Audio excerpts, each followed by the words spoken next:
We have a starting quarterback. We know who it is. Injury to Denzel Ward. How serious? What does it mean? And a new receiver for the Browns takes the practice field. Let's get to the show. Turn up your volume.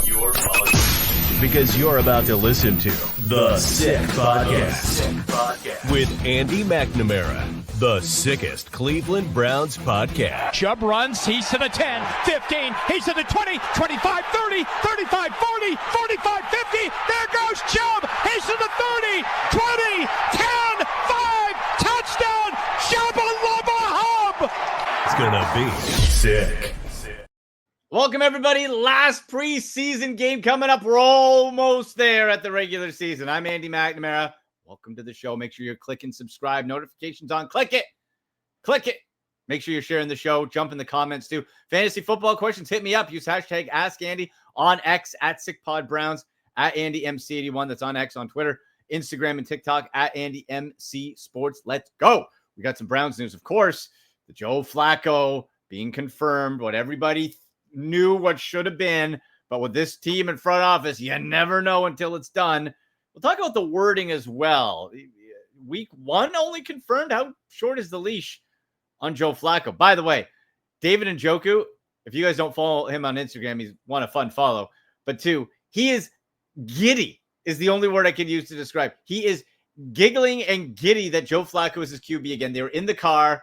He was filming him. He's jumping around. He's all excited because when Flacco was here last time, guess who put up career numbers? David Njoku. And for fantasy football, with Flacco being confirmed, I want me all David Njoku. I would take in fantasy football leagues right now. If I was drafting today, redraft, I would take David Njoku over Travis Kelce, over Mark Andrews, certainly over Evan Ingram.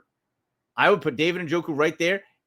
The only tricky part is how long will Flacco stay at the helm, because that will determine the fantasy value for David Njoku. But that Flacco Njoku combo, sensational. Let's bring in my guy from WKYC Sports in Cleveland, Dave Denatale. Dino, we're almost there, baby. How are you?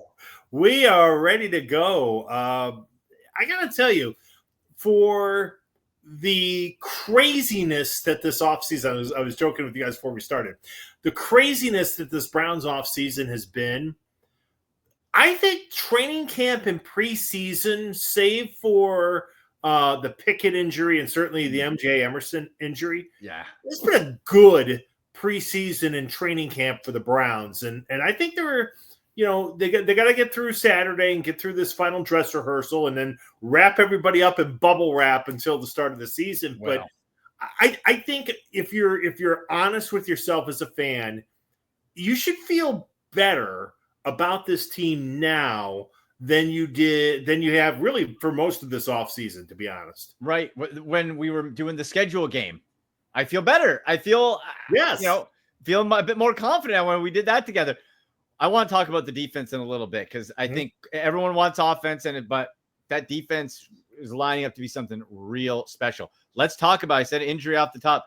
Denzel Ward had to leave practice on a shoulder, fell on his shoulder, injured butt. This coming from Jordan Schultz, Browns 4-time Pro Bowl corner. Denzel Ward, who left practice today with a shoulder injury, is not believed to have suffered anything serious. He'll still undergo more tests, but the belief is that he'll be fine. So that is a relief because we know, that boy Denzel, God love him, and he's tremendous, but he's going to miss 2 to 4 games a year.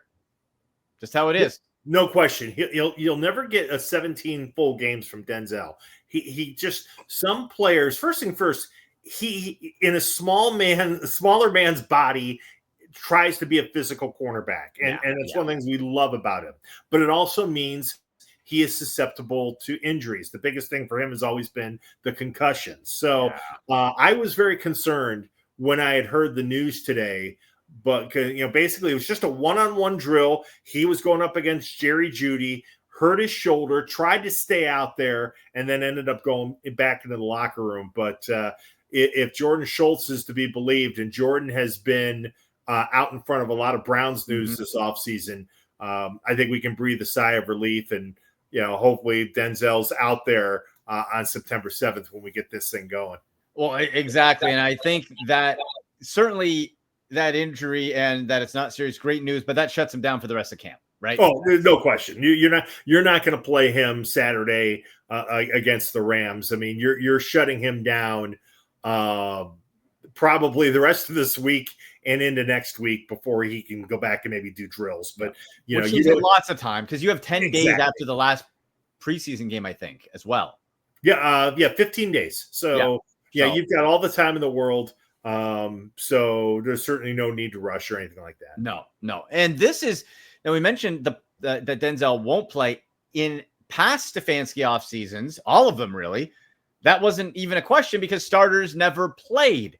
This year, Joe Flacco and some, we don't know for how long, but the starters will play. And Dino, that is so refreshing to me because it shows evolution. It shows, it's at least for Stefanski's end, takes away that stigma of this team of like, no, we're smarter than everybody else. Don't worry.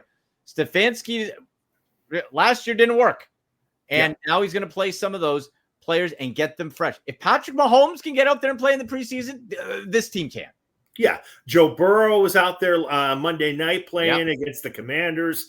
You've got to let the ones at least get a few reps in, and I understand they've done the practices with the Panthers and the Eagles. So it's not like they haven't faced live competition against an opposing team. I get that.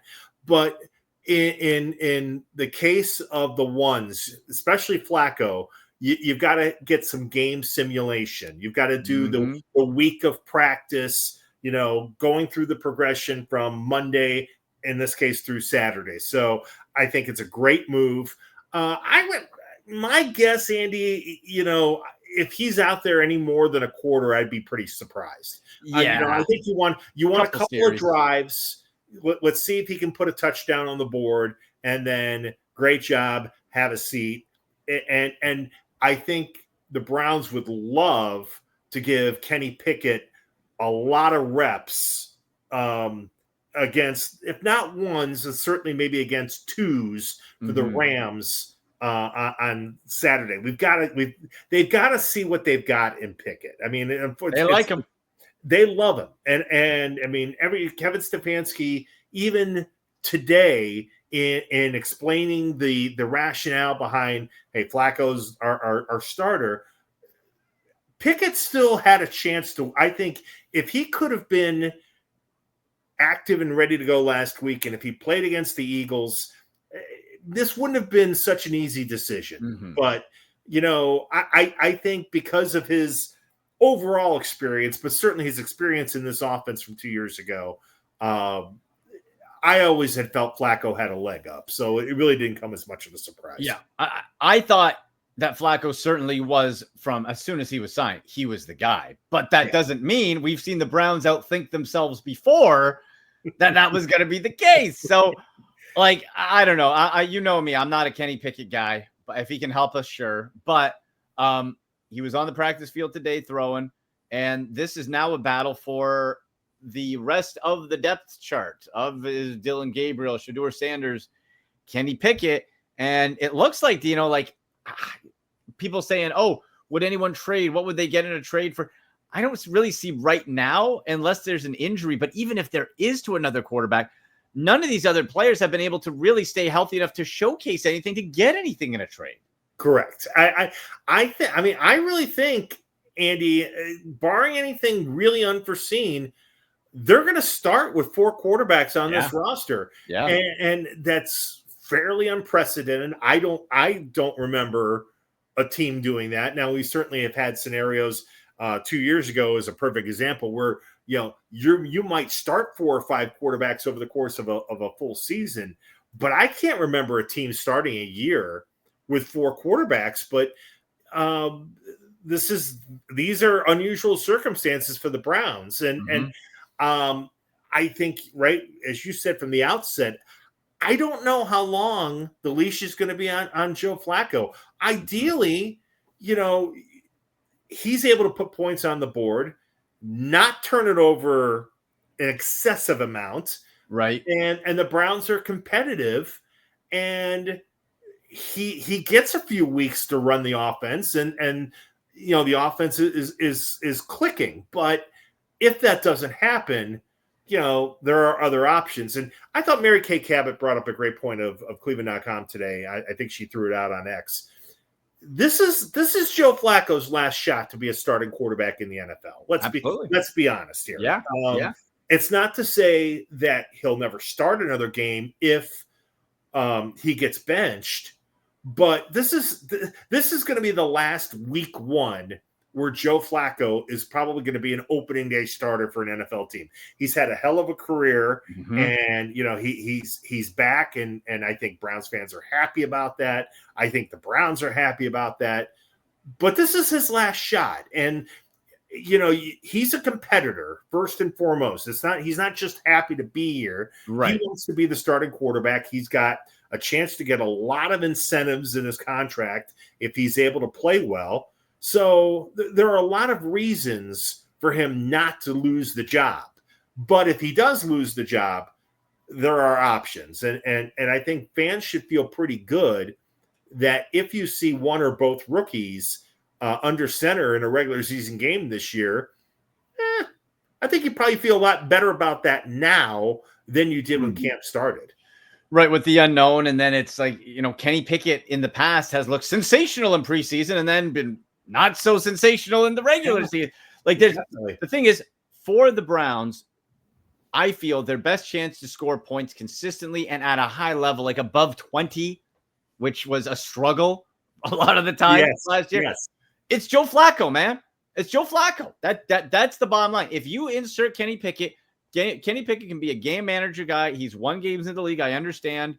He's won some fourth quarter drives. But to score points consistently, because the rookies are still an unknown, it's Joe Flacco, especially Dino. And we did it on the schedule game together here. When you start with the Bengals, the Ravens, Packers, I'll be at that one week 3, by the way. Lions, Vikings. I'll be at that one. Steelers. Which one? Oh, you're going to London? I'm going to London. Yeah, I will be in London. Oh, heck yeah. That's awesome. Got the tickets, trips booked. Yeah, so I'll be in London for that. So I'll be able to talk to you. We'll have to talk after that game, and I'll fill you in on the London experience. Yes, please. Maybe we'll get you like a live on the scene type of deal. We'll see how you're doing. See how the Guinness are flowing, or the Boddingtons, whatever they're popping over there, whatever they got cooking over there. There'll be. We're going to start today. We already were talking about doing a Sunday roast, their version of a Sunday lunch, like a big brunch. Oh, yeah. And then head over to Tottenham for the game. But back to your point, you want the Browns to be able to put up a lot of points. That was something that they were not able to do last year. No. With all the inconsistencies of the offense and the Watson injury and Jameis, it was inconsistent. And the way the Browns are going to do things, especially with the Judkins uncertainty with the running game. Yeah. I mean, this is a team that's built to run the football. Let's be honest. But the running game is going to take time to develop. Joe Flacco might be throwing the football 40 times a game. And if you're scared about that, he averaged, I think, 41 pass attempts per game when he was here in 2023 during that stretch, the 5 regular season games and the playoff game in Houston. You might see that, those first couple weeks, because especially think about the Bengals. The Bengals defense, putrid, whether or not Hendrickson is there on week 1 or not. Yeah. I think there's some doubts. They did not address it well enough at all. Oh, that we could do a whole podcast on how the Bengals have dropped the ball on that. But Cincinnati has a terrible, terrible defense.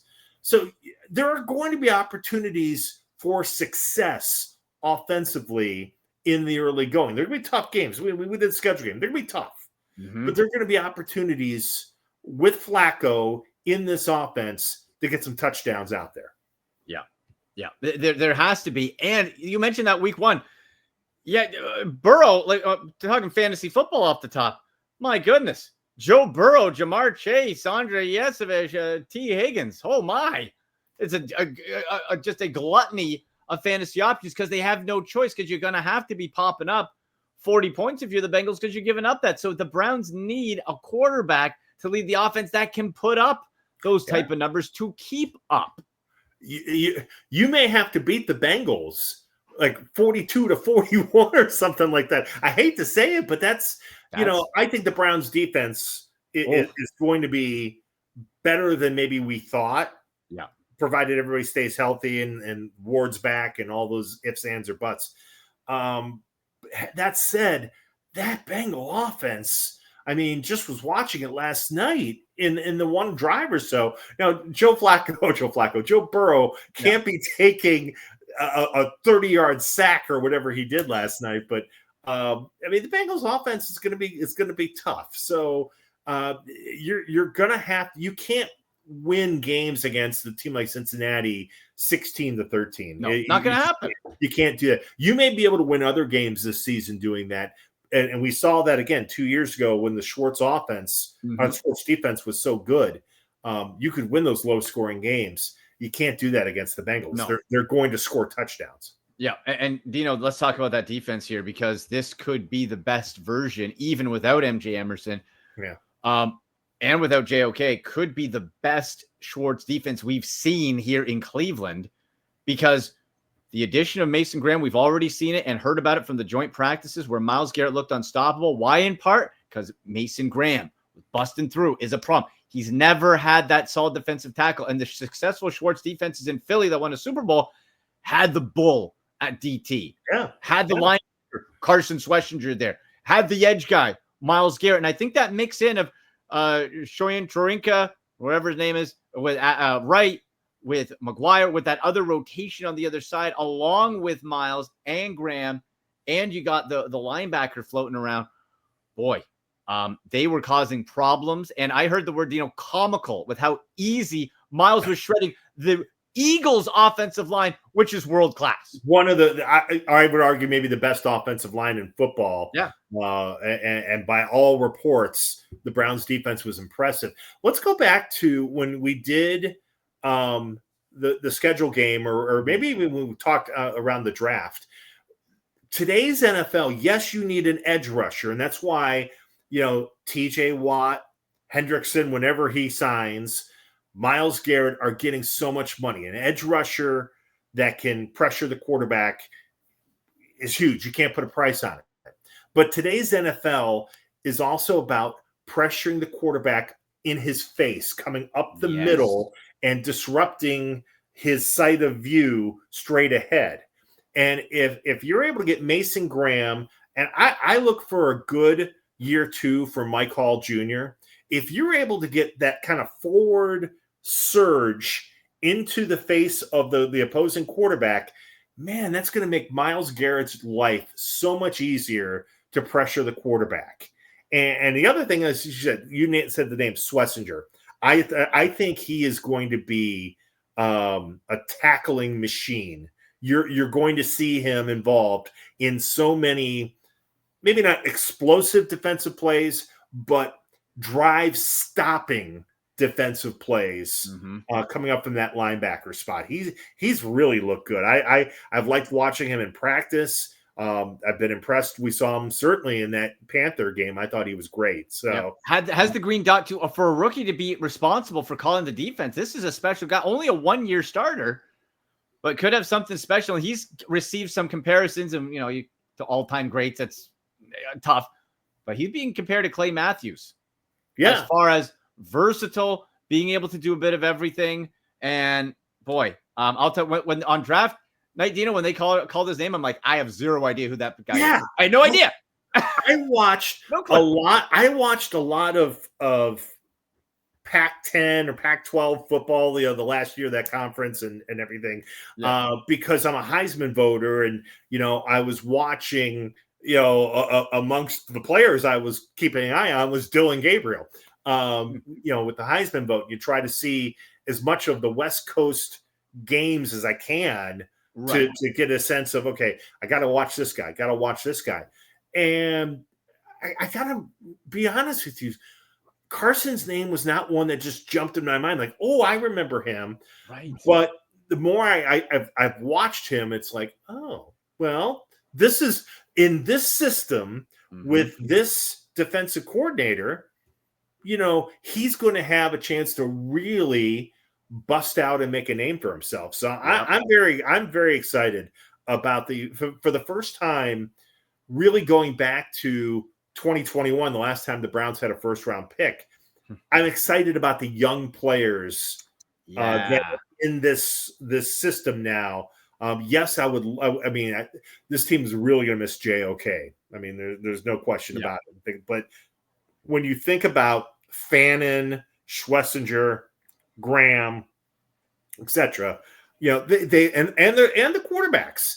Mm-hmm. You sit there and you go, this doesn't feel like an aging old team like it did last year to me. Right. And still questions at safety. Can guys step up? Of course, Quinshon Judkins, they haven't signed the contract. We're not quite sure what the delay is. I would hope it's not the agent trying to get guarantees, because like Dino, it's like your guy's got zero leverage. Like, get his ass in camp. Let's go. The theory I'm hearing with why Judkins isn't signed yet is because the Browns may be waiting for the NFL to complete their investigation into the incident and to figure out would he have to go on a commissioner's exempt list first?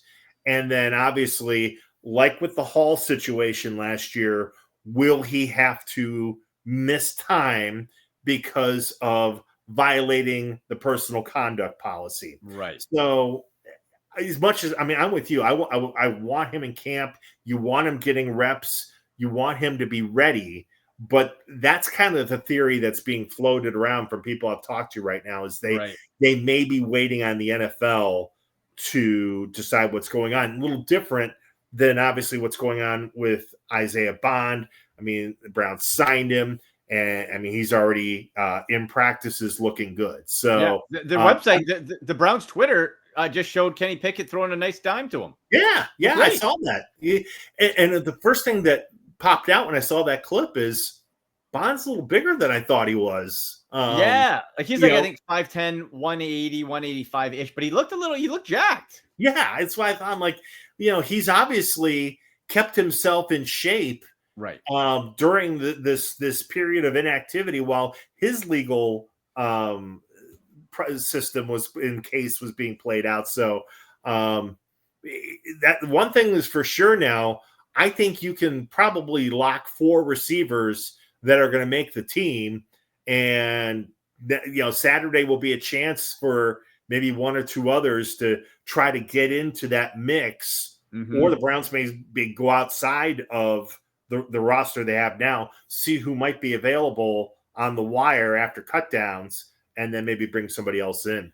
Right. Like Deontay Johnson, certainly on the bubble. Like, I would much rather be given Isaiah Bond time than Deontay Johnson. Oh, no, there's no question. And I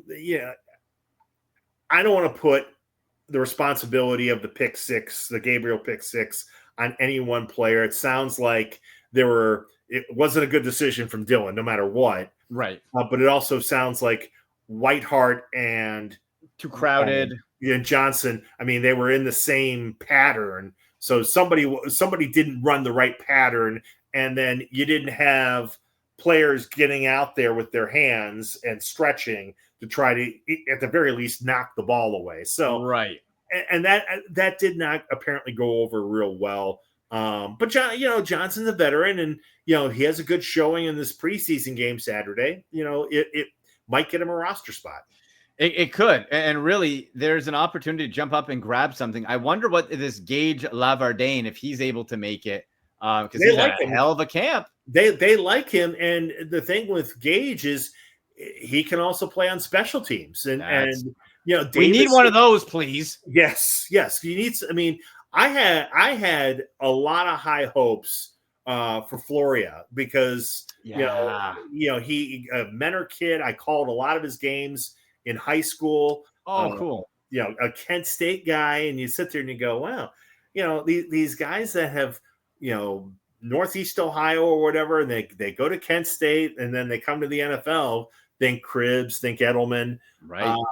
Maybe they could find a role. And Luke really looked like he, had something to offer. And, we'll see in the future if that's there. But, at least in that first preseason game, I was sitting there going, they're going to have to adjust the depth chart a little bit because this kid wants to make the team. Yeah. So we've been fortunate with that great catch he made. Oh, the one-hander. The dime from Shador may end up costing him right at the moment a long-term roster spot. I know they hopefully practice squad. Yeah, I think that's probably what's going to happen. Which is cool. It's an interesting camp, really. Though that running back room, to finish off on this, Dino, that running back room without Quinshon Judkins looks ordinary real quick. It's a problem because again, they built up this entire offseason to bring back Kevin Stefanski's offense with the wide zone system with a offensive line coach that specializes, not Bill Callahan, but an offensive line coach that specializes in that scheme. And you're bringing back all the veterans, offensive linemen in particular. You're pulling guards, Batonio and Wyatt Teller. So, okay, we drafted Judkins. I say we, the Browns, drafted Judkins, drafted Sampson, and brought back Jerome Ford. Decided not to bring back our buddy Nick Chubb. Okay. Well, he'd look good now, wouldn't he? He'd look amazingly good. Now you don't have Judkins. You have no idea when he's going to play. If you'd asked me a week ago, I might have told you I didn't think we might see Judkins all season because they had waived a right to a speedy trial down in Florida. And, it's like, okay, when are we going to see him? We may not see him. But you're not going to see him probably on September 7th. So I wouldn't be surprised, Andy. It's a guess. I'm throwing it out there. They may go out and find somebody that can come in and help run the football, a veteran, if you will, because otherwise you're coming out with Sampson and Ford. We're kind of the same scat backy catch, good, but not. We need it in between the tackle guys. Yes. So that's not them. I think I heard the name Brian Robinson being thrown out there, maybe from Washington. Yeah. Never mind that. Yeah, I mean that was the one name I heard, but I wouldn't be surprised, even if there wasn't a significant Judkins suspension. I still think they need to get a back that like you said can carry the football 15 times a game, because I don't want Joe Flacco throwing it 50 times a game. Right. You got to have somebody that can make the defense respect the play action pass. That's what this whole offense is predicated off. If you don't have a run, the play action means nothing. And then the whole thing falls apart. Absolutely. And this was one of the reasons why I'm just going to, this will be the last time, at least for this show, that I'll say this. Why not bringing back Nick Chubb was not a wise move, because you should and could have had a running back by committee with Nick as one of the guys, and he would have accepted that role. I'm very curious to see, because I know he had a head injury down in Houston. I'm very curious to see how he's going to look for Houston, but that doesn't help the Browns at all. No. We love helping Houston. We know that. We've been very good with that. But keep an eye on that in the next week or so. After we have roster cut downs, see if the Browns don't bring in a back that they feel a little bit better about than, again, the Pierre Strong, Jerome Ford, and Sampson combination. Interesting. That'll be fascinating to watch. Yeah, Dino, tremendous as always, my friend. As we get ready for the final preseason game, talking training camp here. Tell people where they can see you, read you, find you. You can read me at WKYC.com. You can find me on X at Dino Cleveland, and on Browns game day. I'm very active on it, so we can argue, we can cheer together, we can argue together, etc. I love doing that. So please, at Dino Cleveland on X, follow me there. And as you said, we've got Flacco fever. At least for a week. At least for a week. So I have no idea, Andy. It's funny. I have no idea how this is going to play out. I think you and I both said when we did the schedule game, 5 wins, 6 wins. Mm-hmm. Maybe it'll be more. Maybe it'll be less. But it won't be boring. I guarantee you that. It will not be boring. That is for sure. And if easy way to keep the job, Joe Flacco. Just keep winning. Just keep winning. Not a problem. Right. No pick sixes. I'm okay with the turnovers, but let's not have the pick sixes. No. And use the weapons. You've got Judy, Njoku, I think can really both have Pro Bowl type seasons with Joe Flacco delivering them the football. I'm with you, buddy. Awesome. Thank you, Dino. Love it. Talk to you soon, my friend. Remember, man. Take care. See ya. There he goes, Dave Denatale from WKYC Sports in Cleveland. Talking Browns. And let's not discount my guy, Harold Fannin Jr. as well, being used in preseason throw the ball gadget plays. Harold Fannin Jr. is going to be a problem for other teams. I think Kevin Stefanski is going to make sure of it. But that's interesting what Dino said. Another in-between the tackle runner needed. I totally agree. Because, like, Jerome Ford can do a little bit. He's average at it, but he can be a playmaker. He can catch the ball, be out. Dylan Sampson, same thing. Pierre Strong, You need Quinshon Judkins. And if he's not available right away, and he isn't right now, you're going to need somebody else. Isaiah Bond, I'm very excited about to see in. He has a real chance because there's that void after Jerry Jeudy, if he can get up to speed to see. Because that's a second to third round pick for no draft capital. And they just signed to a 3-year fully guaranteed contract. So he's going to get his chance. And he's the fastest guy on the roster based on the 40 time out of the combine. 4.37, 4.39, 40. And being compared in some circles to his former Texas teammate, Xavier Worthy. So this guy could be a real difference maker. This is going to be fascinating. How long do the starters play? I want to know from you. How long do you want the starters to play? And how long do you think they'll play in the preseason finale? What do you want to see out of that preseason finale? And who do you want the backup quarterback to be now that Joe Flacco's the man? Who do you want Flacco to be in front of? Pickett, Sanders, Gabriel, who do you want? Let me know all that. Big thanks to Dave Denatale. Make sure you're following us on X at SickPodBrowns, at AndyMC81, Instagram and TikTok at AndyMC Sports. Make sure you click subscribe and turn those notifications on. Click the like button. Always helps. We'll be talking fantasy football next week. Got a big fantasy football guest coming at you to get draft ready. So keep those fantasy football questions coming as well. We'll talk to you soon on the Sick Podcast with Andy McNamara. Go Browns!